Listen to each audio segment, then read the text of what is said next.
보실 하나님 말씀은 히브리서 10장 말씀이 되겠습니다. 히브리서 10장 23절, 24절, 25절 석절 말씀이 되겠습니다. 히브리서 10장 23절에서 25절 말씀 봉독해 올리겠습니다. 또 약속하신 이는 미쁘시니 우리가 믿는 도리의 소망을 움직이지 말며 굳게 잡고 서로 돌아보아 사랑과 선행을 격려하며 모이기를 패하는 어떤 사람들의 습관과 같이 하지 말고 오직 권하여 그날이 가까움을 볼수록 더욱 그리하자. 아멘.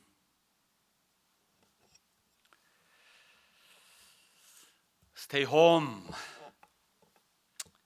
Keep social distance. 집에 있어라.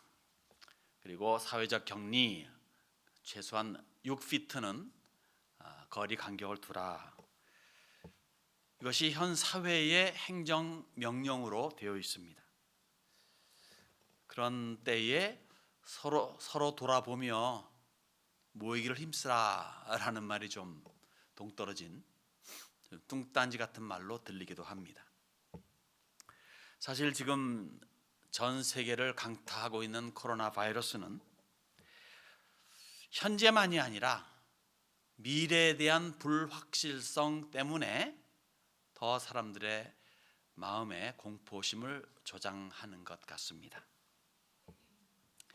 게다가 이번 겨울에 제2차 감염 상태가 올 것이다 라고 하는 뉴스는 더 사람들의 심장을 얼어붙게 만드는 것 같아요.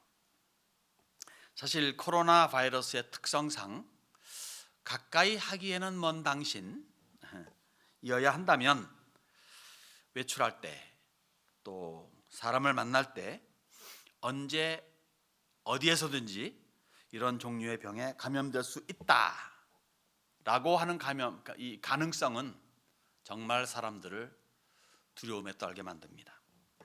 그리고 답답한 마음을 주죠. 마음껏 할 수 있는 그것이 제약된다 하면서 이미 답답함에 들어옵니다.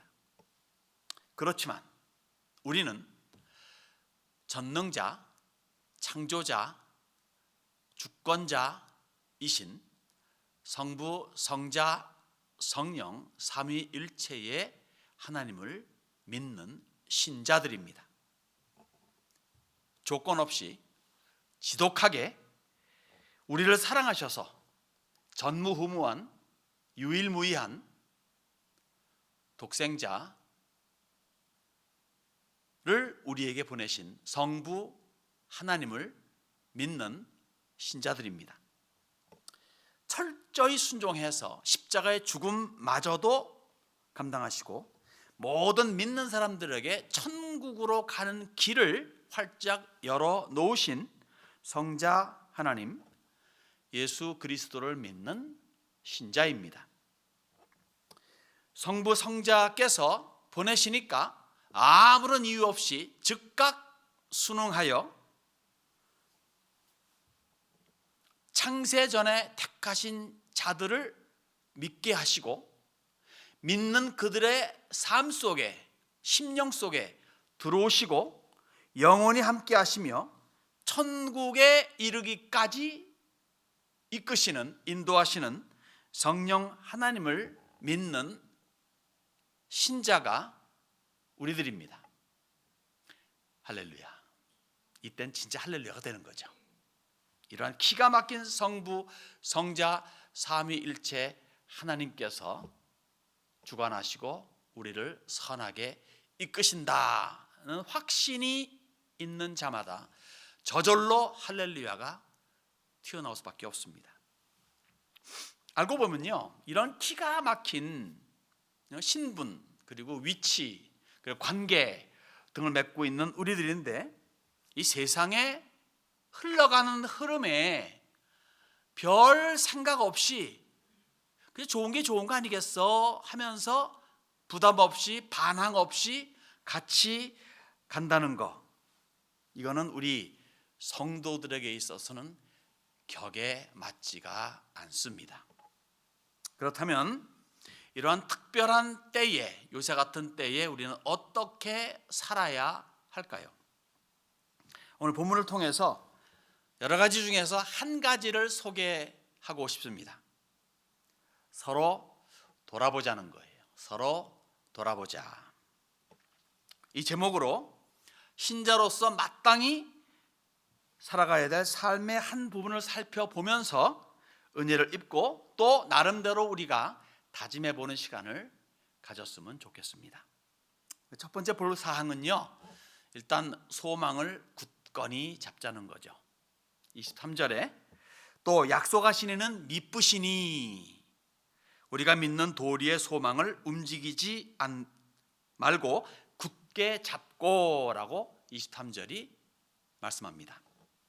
약속하시니가 누구입니까? 우리가 알고 있는 그 하나님이십니다. 조금 전에 설명한 그 하나님이십니다. 전능자, 주권자, 창조자, 운영자 하나님이십니다. 무엇을 약속하십니까? 약속하신 이 무엇을 약속하십니까? 이 문맥을 읽어보면요, 기가 막힌 십자가를 통한 영생과 구원을 말합니다. 다시 말해 외치는 자에게 용서함을 주고 용서함은 곧 영생으로 이끄는 그 약속이라는 겁니다. 인류의 죄를 속하기 위해서 몸을 단번에 들이신 예수를 믿는 자들에게 약속하시는 죄사함과 생명, 영생이라는 거죠. 구원이라는 거죠. 무엇을 베이스로 해가지고 약속에 대한 그 진가가 무엇입니까? 어떤 겁니까? 곧 하나님의 미쁘심입니다. 미쁘심. 영어로 말하면 faithfulness. 다시 한번 이거 한국말로 말하게 되면 충성이다라는 단어죠. 일단 한다 했으면은 한다는 거예요. 그것도 성실히 한다는 거예요. 신실하게 한다는 거예요. 꼭 이루시고야 만다는 거예요. 사람이 충성되이 한다 해도 그 결과가 개런티 안 될 수가 있습니다. 왜? 사람이니까. 그러나 하나님께서, 전능자께서, 전지하신 분께서 하겠다라고 결심하시면은 그거는 그냥 된 것과 다를 바가 없는 거죠. 부자 아빠가 자기 아이한테 내가 내일 장난감 사줄게 하면은 사준 것과 다를 바가 없는 거예요. 그렇듯이 하나님께서 미쁘시기 때문에 하겠다고 하시면, 약속하시면 그것은 이루어진 것과 다를 바가 없습니다. 그런데 우리는 사람이잖아요. 그래서 의심하기도 하고 그리고 못 믿어하기도 합니다. 왜냐? 그 약속이 아직이기 때문에 그래요. 그래서 소망을 굳건히 잡으라는 겁니다. 아직이니까 성취되는 그때까지는 무엇으로? 소망으로 기다리는 거예요. 어느 때까지? 성취되는 날이 올 때까지. 그래서 본문이 강조하는 겁니다. 소망을 굳건히 잡으라고. 잡으라고 하니까 잡으면 되잖아요. 못 잡을 걸 가지고 잡으라고 하시겠습니까? 하나님께서 잡아라 그러면 잡으면 되는 거예요. 얼마나 쉽습니까? 말은 쉽다 이거예요. 쉬워야 말이지. 논리적으로는 쉬워요. 계산적으로는 쉬워요.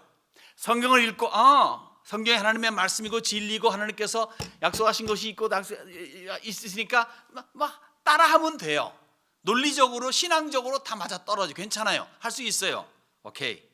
그런데 사람이 뭐냐면요, 그렇게 계산적이고 논리적이지가 못합니다.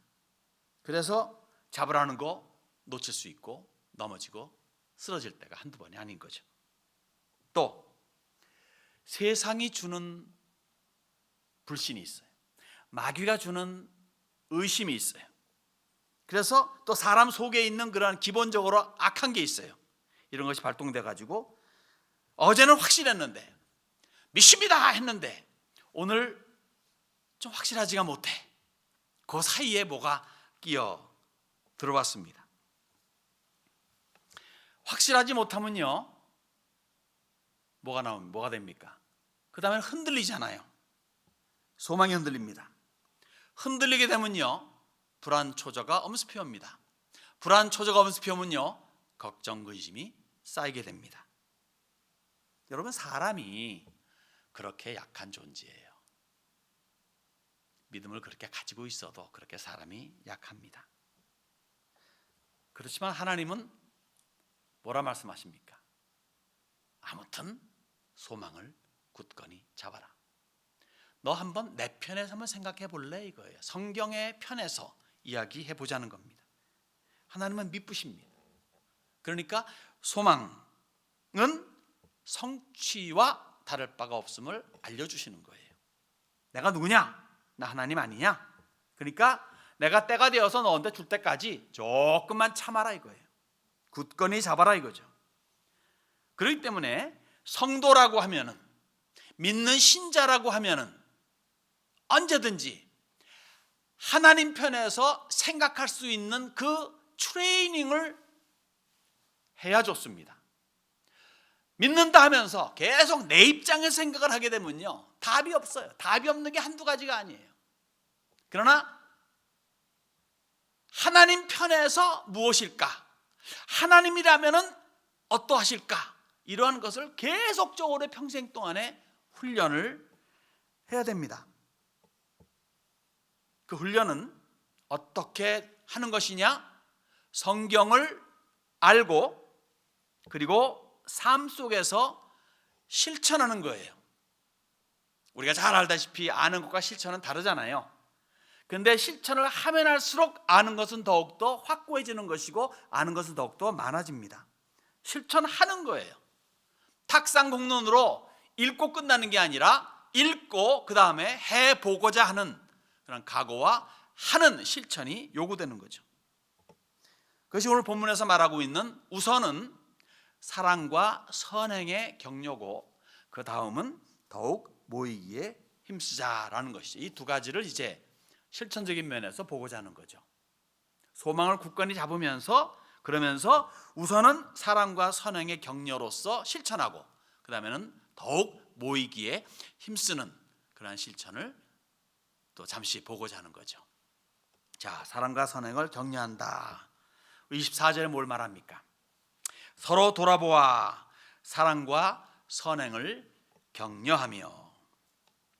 자, 사람은요, 사회적 존재입니다. 서로가 그래서 있어야 돼요. 홀로는 아닙니다. 하나님께서 그렇게 사람을 만드셨어요. 다시 말해서 온 세계가 알고 있는 그러한 진화론적인 인간이 아니라 창조론적인 사람이라는 겁니다. 하나님이 그렇게 사람을 만드셨어요. 만물을 그렇게 만드셨어요. 어떻게 만들었습니까? 자기의 형상대로 만드셨습니다. 이렇게 창세기는 말합니다. 하나님이 이르시되 우리의 형상, 누구의? 우리입니다. 우리의 형상을 따라 우리의 모양대로 우리가 사람을 만들고 그렇게 사람을 창조하셨어요. 다시 말해 하나님은 우리입니다. 하나님은 단수형이에요. 우리는 복수형이에요. 단수는 곧 복수라는 얘기예요. 개념이 안 서죠? 그게 하나님의 개념입니다. 사실 하나님으로 번역된 이 엘로힘이라는 히브리 원어도 사실 복수형 단어입니다. 하나님스, 하나님들 이렇게 말해야 되는데 그러나 우리는 하나님으로 말하죠. 그리고 그러면서 우리라는 말을 성경은 표현하고 있습니다. 그래서 하나님은 우리예요. 설매 가능합니까? 설매 가능하지 않습니다. 단수는 단수고 복수는 복수. 어떻게 단수가 복수가 더 복수가 단수가 됩니까? 하나면 하나고 둘이면 둘이 어떻게 하나가 둘이고 둘이 하나가 될 수 있습니까? 우리의 개념으로서는 이해가 안 됩니다. 우리의 개념으로 이해가 안 된다고 해가지고 만물이 어떠한 개념들이 성립 안 되는 건 아니에요. 우리가 모른다 뿐이지. 사람에게는 주어지지 않은 개념이 삼위일체 하나님의 개념입니다. 셋인데 하나래요. 물론 이렇게 설명이 가능한 건 있어요. 자, 물이 얼으면은 얼음이 되고 뜨거워지면은 기체가 된다. 그래서 그렇게 설명하는 분들도 없지 않아 있습니다만, 여러분, 얼음이 동시에 물이 될 수 있습니까? 물이 동시에 기체가 돼서 증발될 수 있습니까? 안 되잖아요. 하나님은 동시에 셋이요 하나입니다. 무슨 수로 이걸 개념을 이해할 수 있겠습니까? 이해할 수 없죠. 다만 믿음으로 볼 수 있을 뿐입니다. 그리고 이 우리라는 개념 속에 하나님, 삼위일체 하나님, 영원토록 함께 하시며 영원토록 교제하십니다. 완벽한 교제죠. 자, 그러하신 하나님께서 자기의 형상을 따라 사람을 만드셨어요.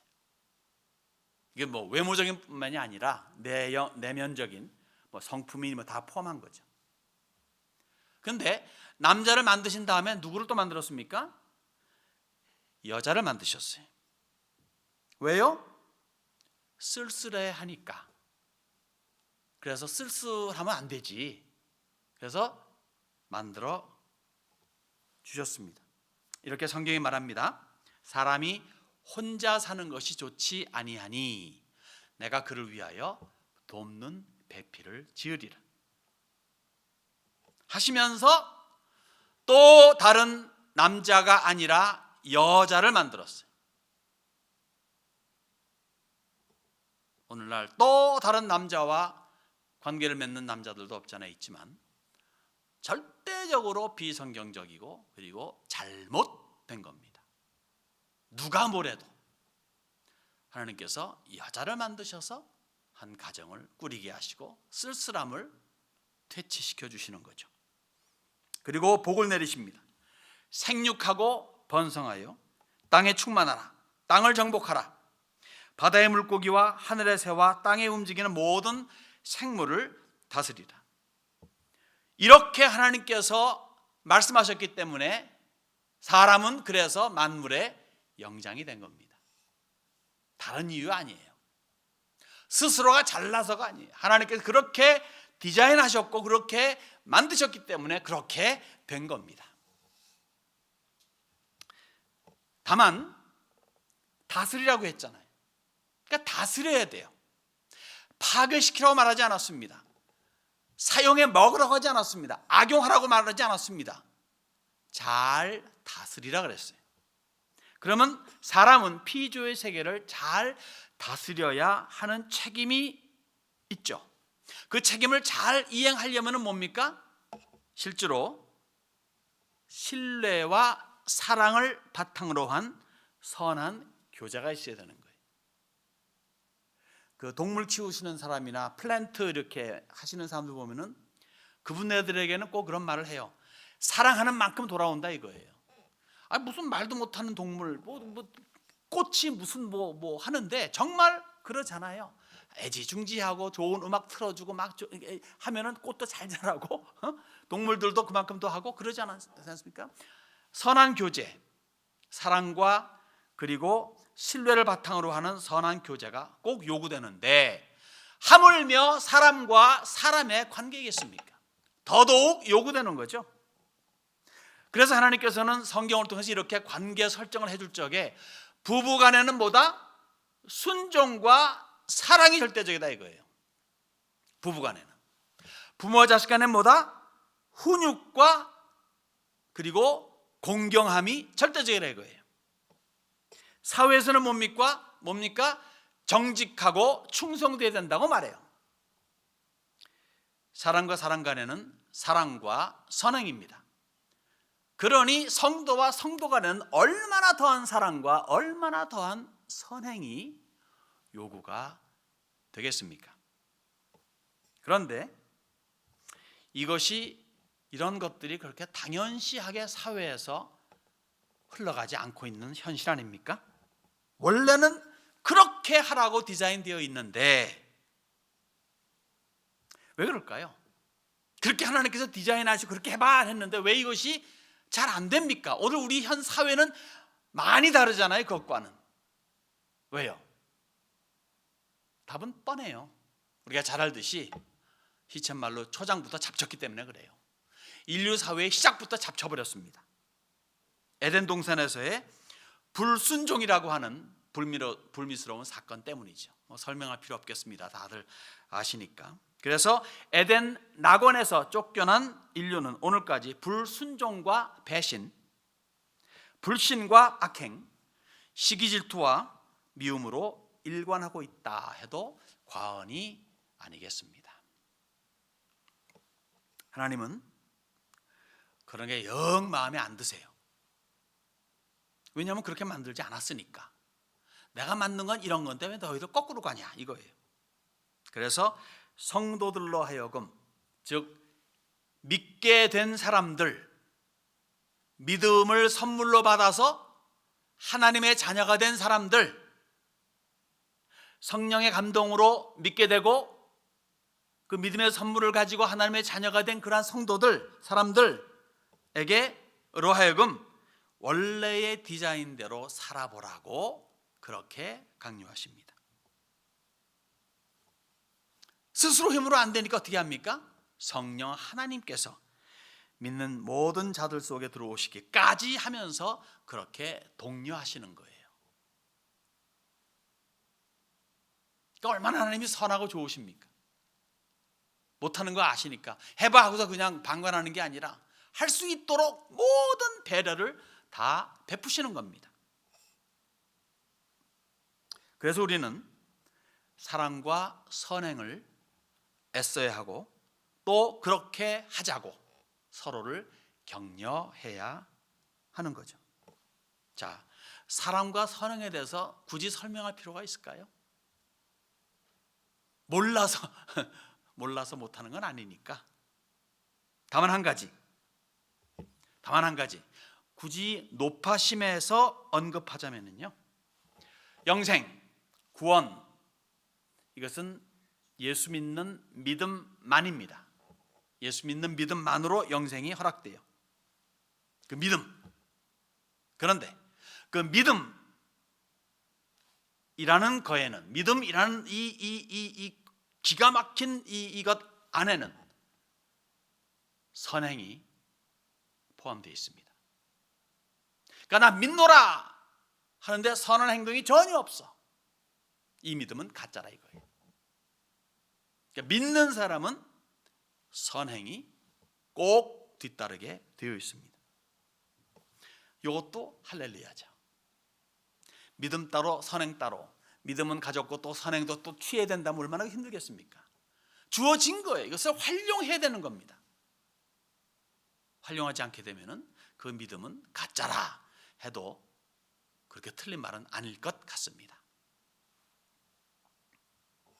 여러분, 선행이 가져다주는 아주 기가 막힌 결과가 있어요.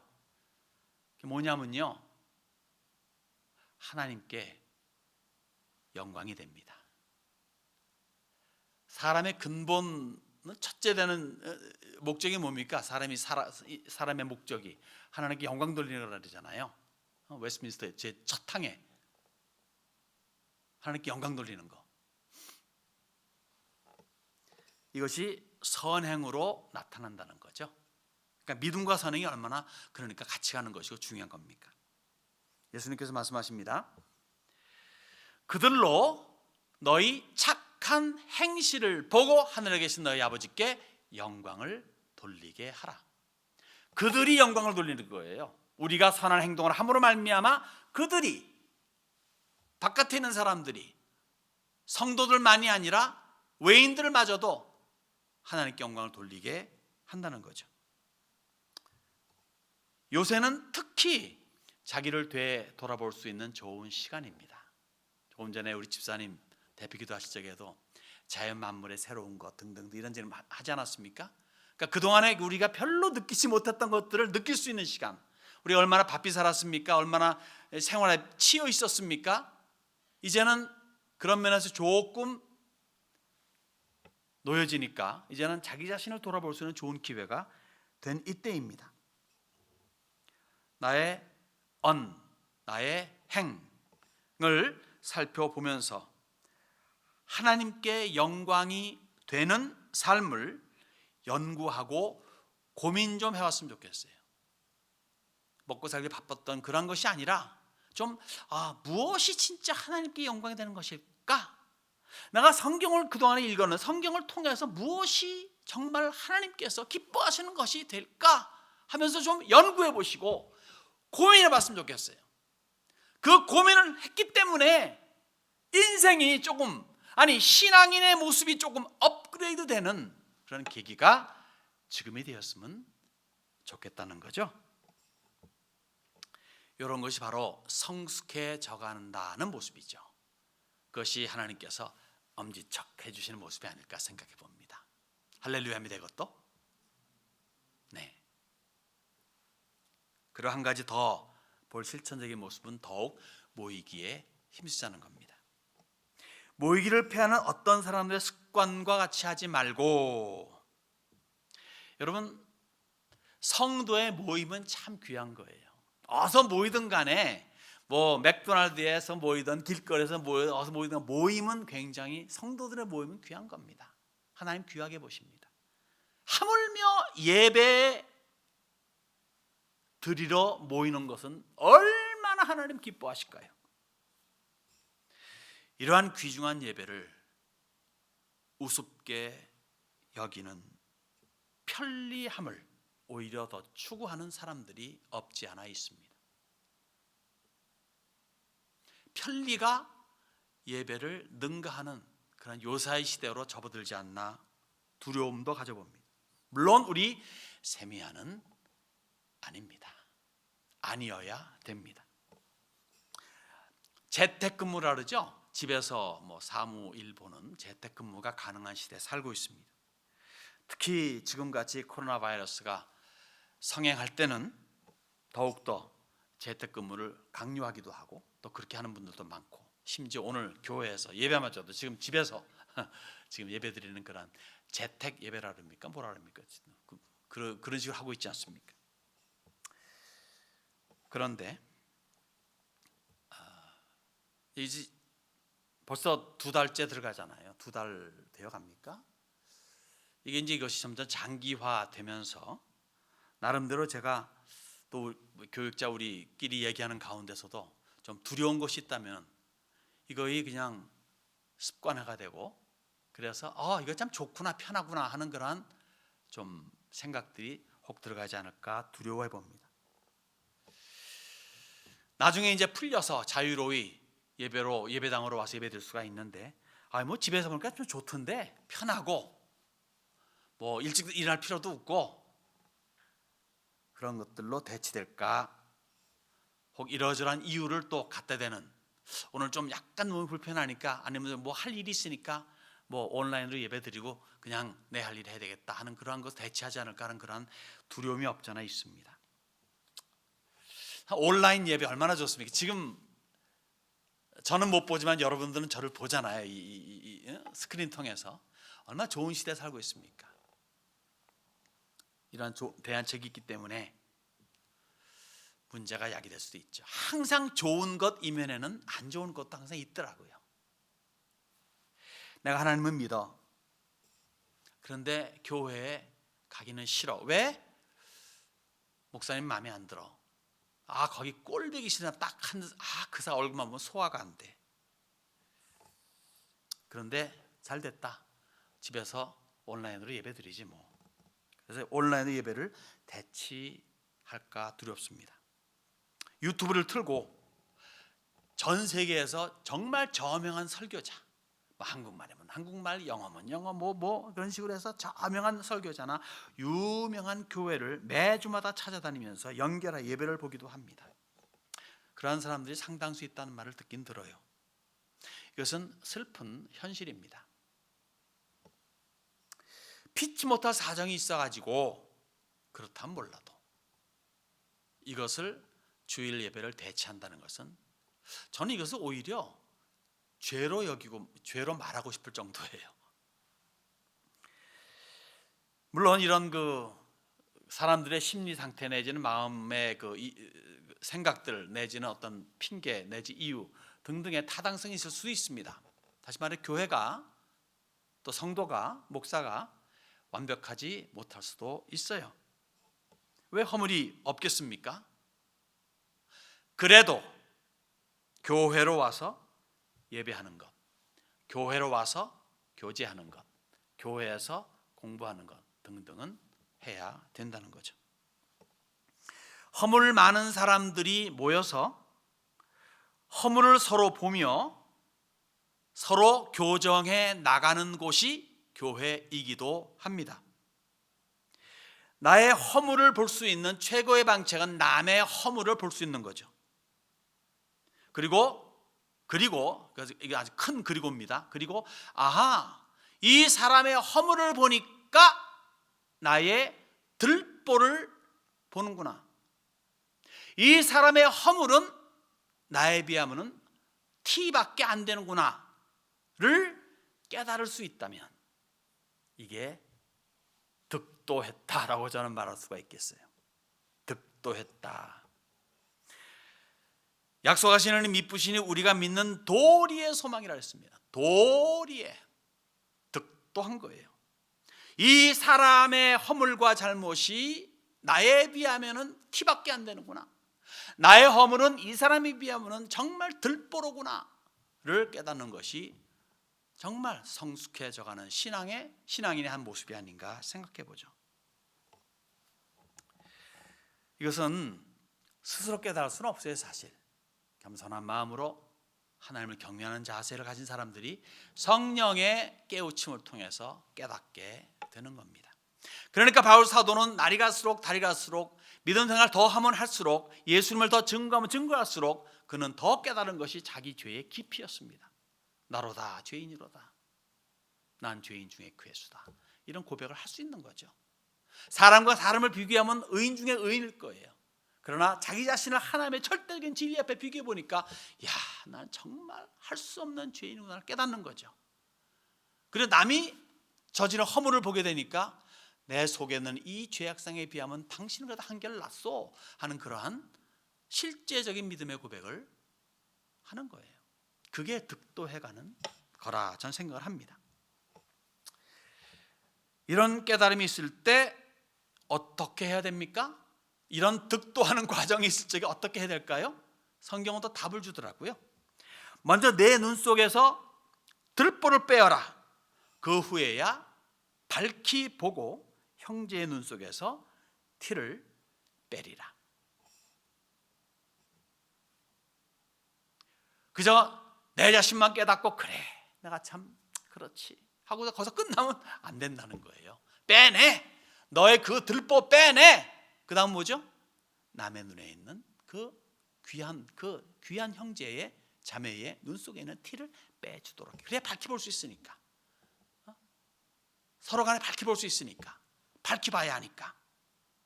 그래서 서로가 필요한 겁니다. 혼자가 아니라 서로가 필요한 거예요. 허물 있는 사람들이 그래서 필요한 겁니다. 허물 없는 사람과만 상대한다 그러면은 천국 가야죠.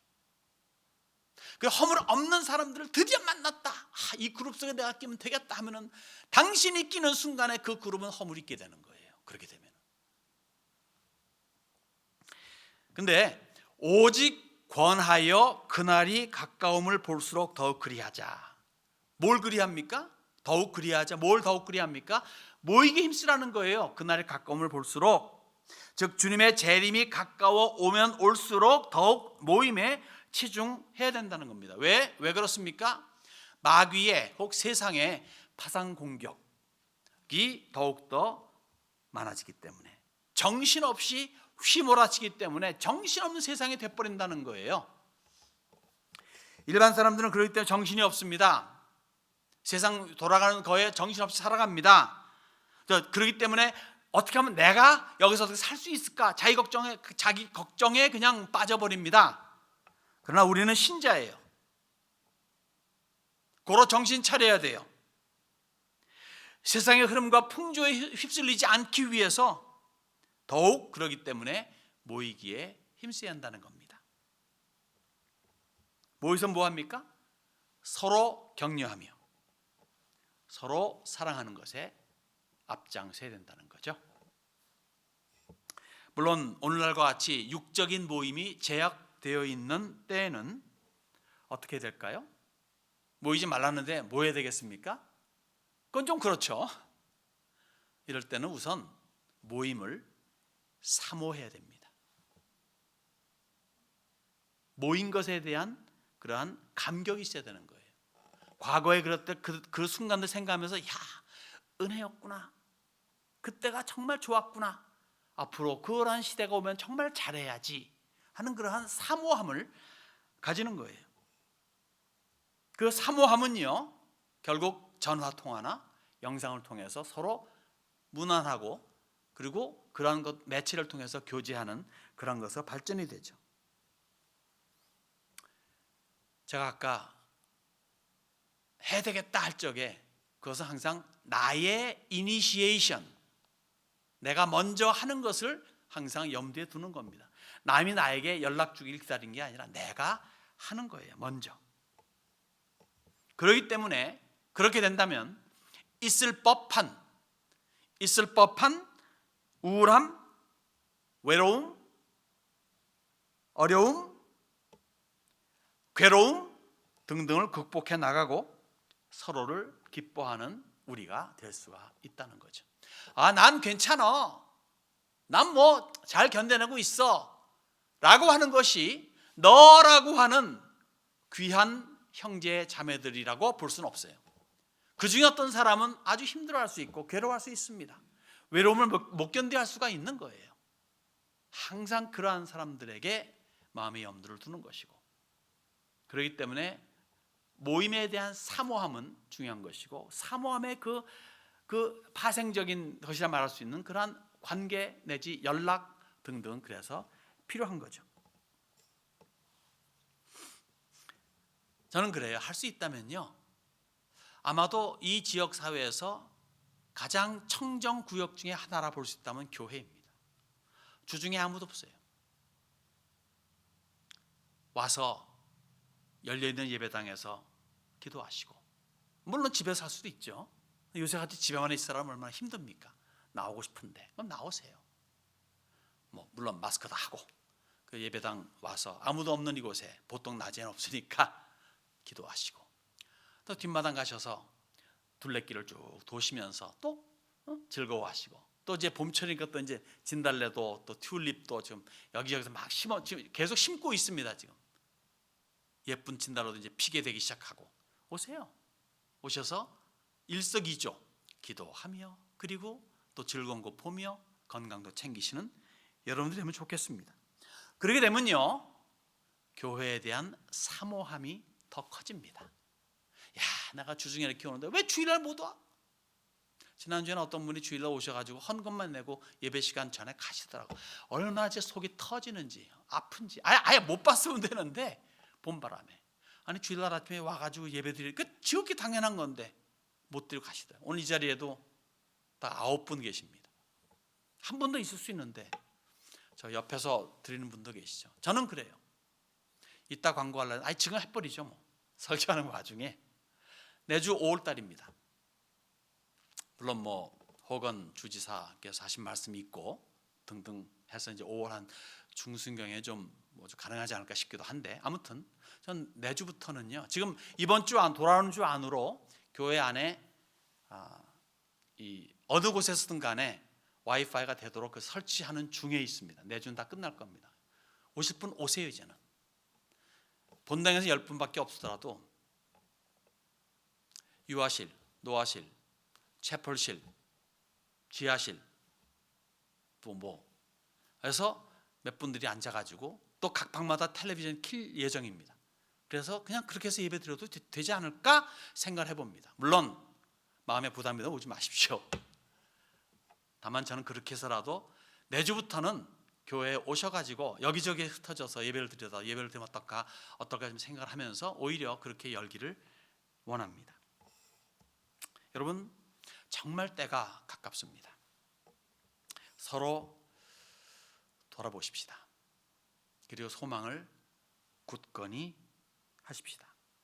사랑과 선행을 격려하고 정말 모이기에 힘쓰고자 하는, 모임에 대한 사모함을 가지는 우리들이 되셔서 정말 얼마 안 남은 이 때를, 그리고 우리의 마지막 순간까지를 잘 장식하는 은혜로운 성도들이 여러분들이 되시기를 바랍니다.